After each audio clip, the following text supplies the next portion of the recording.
I've been making videos for as long as I can remember. I'm gonna be a YouTuber. I'm confident I will be. But statistically, I'm doomed to fail. Less than 0.3% of all YouTube channels ever reach 100,000 subscribers. The people who tell me it's risky are right. But man, never tell me the odds. When people tell me how unlikely it is for me to make it big on YouTube, they don't get that most people who upload aren't like me. Not all of them really want it bad. They don't take notes on the videos and films they watch, they don't bring their camera with them everywhere they go, and they don't record the same commentary over and over until it's perfect. They aren't obsessed. Statistics show you trends and patterns in datasets.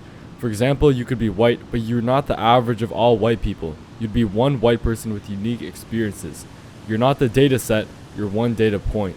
The numbers don't know your persistence, resilience, or character. They don't know your countless hours working late nights to perfect your craft. If there's a graph like this, with points like this, you could be this point, or this point. The average person is somewhere here, but if you believe you're average, you're probably going to end up average. That's why even though I should have a chance around 0.3% of making it on YouTube, I'm convinced that I have an 100% chance. I have to. In the movie The Empire Strikes Back, there's a scene where Han Solo is being chased into an asteroid field by some fighter ships. C-3PO tells him his odds of getting through are 3,720 to 1. Never tell me the odds.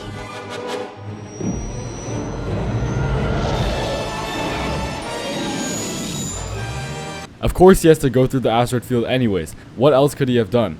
The only option to survive was flying through, just like how to me and every other guy with a dream, chasing our dreams feels like the only option. I used to think that all this follow your dream stuff was stupid because I was unambitious and hated seeing other people reach their goals, and I called it luck. But now I get it. I'd be mad at myself forever if I didn't try. If Michael Jordan looked at the fact that only 1.2% of college players ever make it to the NBA and thought it was too risky to dedicate all his time to the sport, he never would have been great. Michael Jordan didn't obsess over the odds, he just practiced a lot. Of course there's a chance he could have not become the greatest of all time, but he wouldn't have known if he hadn't tried. It's easy to see just how unlikely it is to succeed and feel discouraged, but I don't want to be 50 years old asking, what if? It's crazy to think about how many people right now are satisfied sitting around scrolling Instagram because they've convinced themselves that they're just average.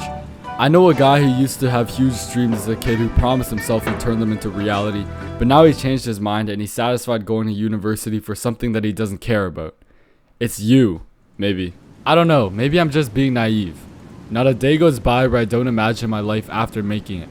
And whether I really am or not, like an ignorant little kid, I'm convinced that I'm different and that I'll succeed, but millions of other people also think that way. But maybe it's good to be a little naive. When Orson Welles was asked about how he made one of the greatest films ever, Citizen Kane, with his lack of formal training and experience, he said, "I didn't know it was impossible, so I did it." I think the level of success that a lot of us crave demands or at least benefits from a certain level of crazy. Ask the top people from any field. When they were up and coming, they were probably kind of crazy. They had huge dreams that nobody believed in, but for some reason the whole time they really believed it'd work out. Of course, wanting something doesn't guarantee you'll get it, and there's no concrete proof of it, but I still really believe wanting something so badly to the point where you aren't satisfied until you reach it is one of the most influential factors in determining success. It's weird because on one hand, I'm 100% confident that I'm gonna make it, and on the other, I'm reminded that a lot of us are gonna fail, but it feels better to tell yourself that you're different. And at the same time, if you really want it, if you don't want life any other way, then there's no point in not believing that you will succeed. Statistical anomalies are anomalies for a reason, and statistically, most of us will fail, but I have to try. There's no way I'm gonna let some numbers decide my life.